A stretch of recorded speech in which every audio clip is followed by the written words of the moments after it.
दिल्ली की एक भीड़-भाड़ भरी गली में रहता था आरव। दिन भर शोर रहता था वहां। गाड़ियों की आवाज, लोगों की बातें, बच्चों की चीख पुकार। पर उस शोर के बीच भी आरव की जिंदगी में एक अजीब सी खामोशी थी।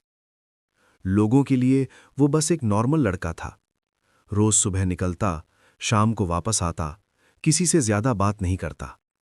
पर सच ये था, अंदर से वो पूरी तरह टूट चुका था। 3 साल पहले उसकी मां चली गई थी, एक ऐसी खामोशी छोड़कर जो आज तक उसके अंदर गूंजती थी। उस दिन के बाद घर घर नहीं रहा। दीवारें वहीं थीं, पर उनमें रहने वाली रूह चली गई थी। जिंदगी जिंदगी नहीं रही, बस एक रूटीन बनकर रह गई। किचन अब भी था, पर खाना सिर्फ पेट भरने के लिए बनता था, प्यार के लिए नहीं। उसका कमरा पहले मां की आवाजों से भरा रहता था। खाना खा ले, लेट मत आना, अपना ख्याल रखना। अब वहां सिर्फ एक चीज थी, एक गहरी, चिपकती हुई खामोशी। कभी कभी वो रात को उठकर बैठ जाता, जैसे किसी ने उसका नाम लिया हो, पर जब आसपास देखता, कोई नहीं होता। उसके कमरे की दीवार पर एक छोटी सी तस्वीर लगी थी, खाटू श्याम जी की। वो तस्वीर वहां कब से लगी थी? शायद उसकी मां ने ही लगाई थी। पर सच ये था, आरव ने कभी उन तस्वीर की तरफ ध्यान से देखा ही नहीं, कभी उनसे कुछ मांगा नहीं, और शायद कभी सच में माना भी नहीं। उसके अंदर कहीं ना कहीं एक गुस्सा था, एक सवाल जो उसे चैन से जीने नहीं देता था। वो अक्सर धीरे से बोलता, अगर भगवान होते ना, तो मेरी मां को मुझसे नहीं ले जाते। उसकी आंखों में आंसू होते थे, पर आवाज में सिर्फ थकान होती थी। और उस रात भी वो वहीं बैठा था, अंधेरे कमरे में, हाथ में अपनी मां की पुरानी तस्वीर लिए हुए, एक ऐसे इंसान की तरह जो बाहर से जिंदा है, पर अंदर से कब का हार चुका है। एक दिन बिल्कुल आम दिन जैसा ही शुरू हुआ था। सुबह आरव ने वही रूटीन फॉलो किया, उठना, बिना मन के तैयार होना और काम पर निकल जाना। उसे बिल्कुल अंदाजा नहीं था कि शाम तक उसकी जिंदगी एक और बार टूटने वाली है। ऑफिस में अजीब सी टेंशन थी। लोग धीरे धीरे बात कर रहे थे। कुछ लोग फोन पर थे, कुछ के चेहरे पे घबराहट साफ दिख रही थी। फिर एक मेल आई। सब्जेक्ट लाइन छोटी सी थी, पर उसका असर बहुत बड़ा। Urgent meeting. Aarav conference room में गया, और बस कुछ ही मिनटों में सब खत्म हो गया। Due to company restructuring, we have to let you go. इतना सिंपल, इतना ठंडा, जैसे किसी ने उसकी पूरी जिंदगी को एक लाइन में समेट दिया हो। आरव चुप रहा। न उसने सवाल किया, न रिएक्ट किया। बस अपनी सीट पर आया, अपनी चीजें उठाईं, और बिना पीछे देखे ऑफिस से बाहर निकल गया। बाहर दुनिया वैसे ही चल रही थी। ट्रैफिक, लोग, हॉर्न, सब नॉर्मल। पर आरव के लिए सब रुक चुका था। उसके पास न सेविंग्स थीं, न कोई ऐसा इंसान जिसे वो कॉल कर सके। फोन कॉन्टैक्ट्स भरे हुए थे, पर बात करने के लिए कोई नहीं था। शाम तक वो बस बिना डायरेक्शन के चलता रहा, जैसे उसे खुद नहीं पता हो वो कहाँ जा रहा है। रात को वो अपने घर की छत पर बैठा था। आसमान बिल्कुल काला था, हवा तेज चल रही थी, और उसके अंदर एक अजीब सा खालीपन फैल चुका था। आज उसने पहली बार महसूस किया, शायद अब सच में कुछ भी नहीं बचा। न मां, न जॉब, न फ्यूचर का कोई क्लियर रास्ता। वो धीरे से उठा और आसमान की तरफ देखा। उसकी आंखों में आंसू थे, पर इस बार वो रो नहीं रहा था। वो थक चुका था। और फिर बहुत धीरे से, ऑलमोस्ट टूट कर उसने कहा, अगर तू है ना, तो एक बार दिखा दे। ये कोई चैलेंज नहीं था, ये एक लास्ट होप थी, एक आखिरी कोशिश, किसी से जो शायद कभी था ही नहीं। कुछ पल बीत गए, कोई आवाज नहीं आई, कोई रोशनी नहीं दिखी, कोई साइन नहीं मिला। बस हवा और तेज हो गई, जैसे आसमान भी उसकी बात सुनकर चुप रह गया हो। आरव हल्का सा मुस्कुराया, एक थकी हुई, हार मान चुकी मुस्कान, और धीरे से बोला, समझ गया। उस रात वो वहीं छत पर बैठा रहा, अंधेरे के साथ, खुद के साथ और एक ऐसे खालीपन के साथ जो इंसान को अंदर से खा जाता है। अगली सुबह रात की नींद पूरी नहीं हुई थी। आरव की आंखों के नीचे हल्का सा सूजन था, पर उसे फर्क नहीं पड़ रहा था। जिंदगी अब एक ऐसे मोड़ पर आ चुकी थी जहां सोचने से ज्यादा बस दिन निकलना जरूरी लग रहा था। वो धीरे धीरे चलकर मेट्रो स्टेशन के पास आया। लोगों की भीड़ यूजुअल थी, कोई जल्दी में, कोई फोन पे, कोई अपनी ही दुनिया में गुम। आरव भी उन्हीं में खड़ा था, पर अंदर से बिल्कुल खाली। उसका दिमाग अब भी कल रात के उस एक सवाल में अटका था, अगर तू है ना तो एक बार दिखा दे। पर सुबह तक भी कोई जवाब नहीं मिला था। वो प्लेटफॉर्म के पास खड़ा था, तभी अचानक किसी ने उसके कंधे पर हल्का सा हाथ रखा। आरव ने पलट कर देखा। एक बूढ़े बाबा उसके सामने खड़े थे। सफेद कपड़े, हल्का सा झुका हुआ शरीर और आंखों में एक अजीब सी शांति, जैसे उन्होंने सब कुछ देख लिया हो। पर सबसे अजीब बात यह थी, उनका चेहरा बिल्कुल अनजाना होते हुए भी कुछ फेमिलियर सा लग रहा था। बाबा ने सीधा उसकी आंखों में देखते हुए पूछा, कब तक अकेले लड़ेगा? आरव एकदम से रुक गया। उसका दिल एक पल के लिए तेज धड़कने लगा। यह सवाल सिर्फ एक लाइन नहीं थी, ये उसके अंदर छुपी हर बात को छू गया था। वो हैरान होकर बोला, आप मुझे जानते हो? बाबा हल्की सी मुस्कान के साथ बोले, मैं नहीं। फिर थोड़ा सा रुककर धीरे से ऊपर देखा, पर वो जानते हैं। हवा एक पल के लिए थोड़ी ठंडी सी हो गई। आरव कुछ समझ नहीं पा रहा था। वो बस उन्हें देख रहा था, जैसे समझने की कोशिश कर रहा हो कि ये हो क्या रहा है। कुछ सेकंड्स के लिए दोनों के बीच एक अजीब सी खामोशी छा गई। फिर प्लेटफॉर्म पर ट्रेन आने की आवाज आई। लोगों का रश बढ़ गया।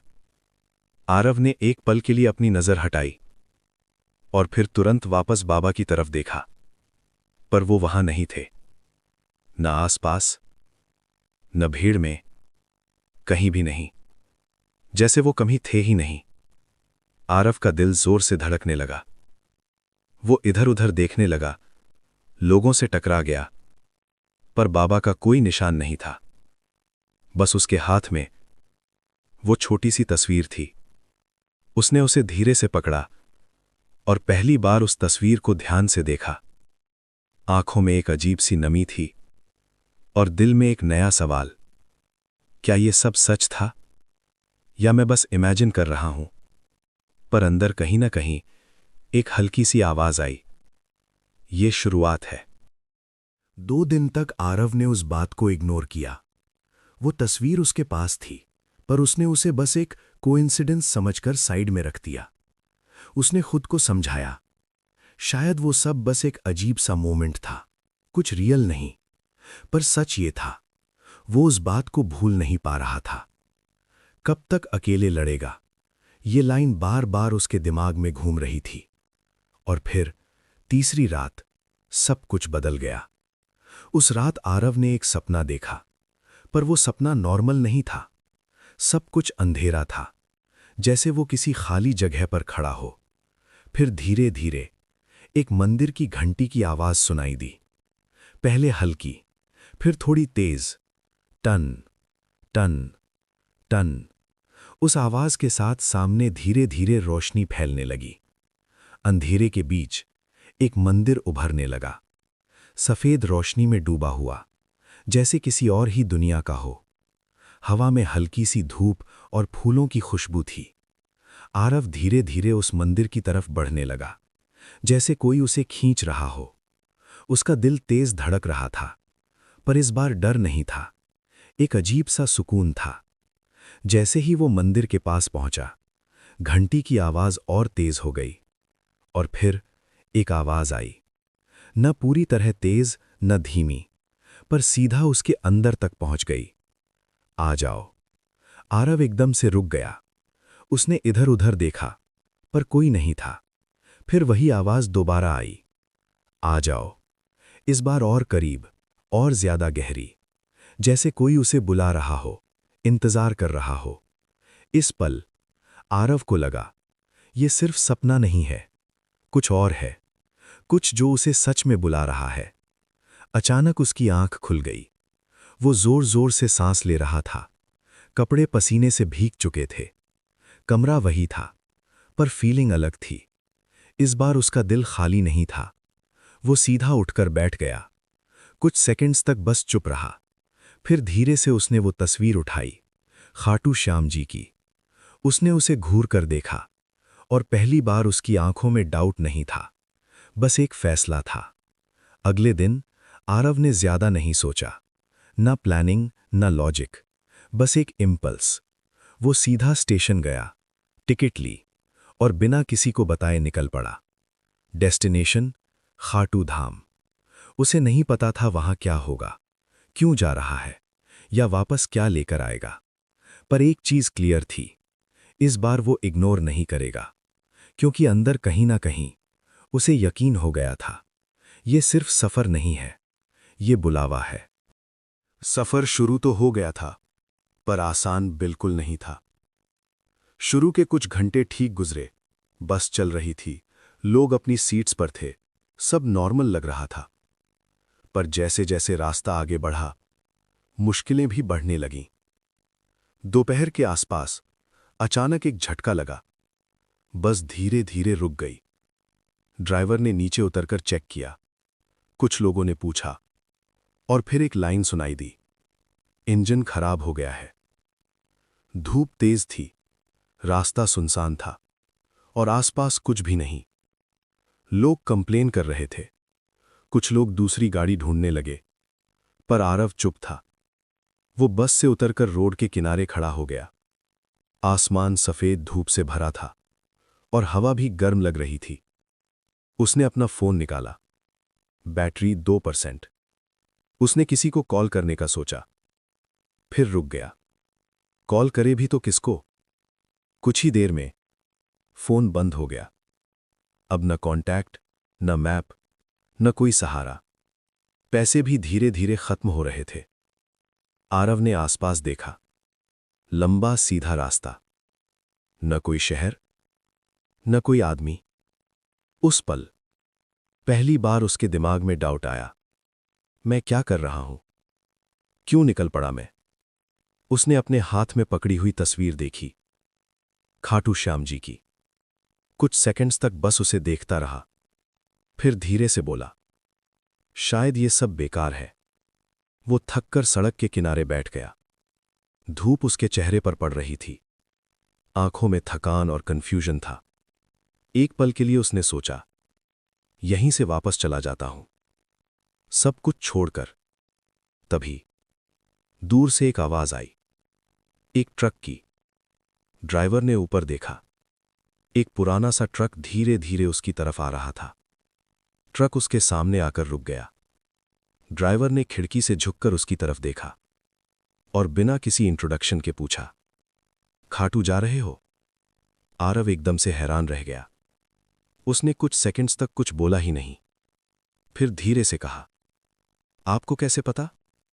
ड्राइवर हल्का सा हंसा। उसकी आंखों में एक अजीब सा कॉन्फिडेंस था। फिर उसने सीधा जवाब दिया, जिसको वो बुलाते हैं, उसका रास्ता वो खुद बना देते हैं। ये सुनते ही आरव के अंदर कुछ हिल गया। वही लाइन, वही फीलिंग, जैसे किसी ने उसके डाउट को सीधा जवाब दे दिया हो। ड्राइवर ने दरवाजा खोला और बोला, बैठ जाओ। आरव ने एक पल के लिए सोचा, फिर बिना कुछ कहे ट्रक में चढ़ गया। ट्रक धीरे धीरे आगे बढ़ने लगा। रास्ता वही था, धूप वही थी, पर इस बार आरव अकेला नहीं था। वो खिड़की के बाहर देख रहा था, और उसके हाथ में अब भी वो तस्वीर थी। इस बार उसने उसे जोर से पकड़ा, जैसे पहली बार सच में यकीन हुआ हो कि शायद ये सफर उसका नहीं, किसी और का प्लान है। सुबह का वक्त था। आसमान हल्का सा नीला हो रहा था, और हवा में एक अजीब सी ठंडक थी। आरव ने पहली बार खाटू धाम की गलियों में कदम रखा। हर तरफ एक ही नाम गूंज रहा था, जय श्याम, श्याम बाबा की जय। लोग दूर दूर से आए थे, कोई नंगे पांव चलकर, कोई धूप में सफर करके, कोई अपनी मन्नत लेकर। और उन सब के बीच आरव खड़ा था, थोड़ा सा थका हुआ, पर अंदर से कुछ अलग महसूस करते हुए। जैसे ही वो मंदिर के पास पहुंचा, उसने पहली बार उसे देखा, खाटू श्याम जी का मंदिर। सफेद दीवारें, सुनहरी रोशनी और घंटों की आवाज जो हवा में गूंज रही थी। एक पल के लिए आरव बस वहीं रुक गया। उसने कभी सोचा नहीं था कि वो यहां तक आ जाएगा। मंदिर के अंदर जाने के लिए लंबी लाइन लगी थी, भीड़ ज्यादा थी, पर अजीब बात ये थी, कोई इम्पेशेंट नहीं था। लोग धीरे धीरे बढ़ रहे थे, कुछ आंखों में आंसू लेकर प्रार्थना कर रहे थे, कुछ भजन गा रहे थे, और कुछ बस चुप खड़े थे, जैसे अंदर ही अंदर बात कर रहे हों। आरव भी लाइन में लग गया। हर कदम के साथ उसका दिल तेज धड़कने लगा। वो समझ नहीं पा रहा था, ये एक्साइटमेंट है या डर। उसके आसपास लोग रो रहे थे, पर उनके चेहरे पर दर्द नहीं, सुकून था। ये देखकर आरव और कंफ्यूज हो गया। जैसे जैसे वो आगे बढ़ता गया, मंदिर के अंदर की रोशनी और तेज होती गई, घंटों की आवाज और क्लियर होने लगी, अगरबत्ती की खुशबू हवा में घुल चुकी थी। और फिर वो पल आ गया। आरव अब दरबार के बिल्कुल सामने था। बीच में खाटू श्याम जी का दरबार, सोने जैसा चमकता हुआ, फूलों से सजा हुआ और एक अजीब सी रोशनी से घिरा हुआ।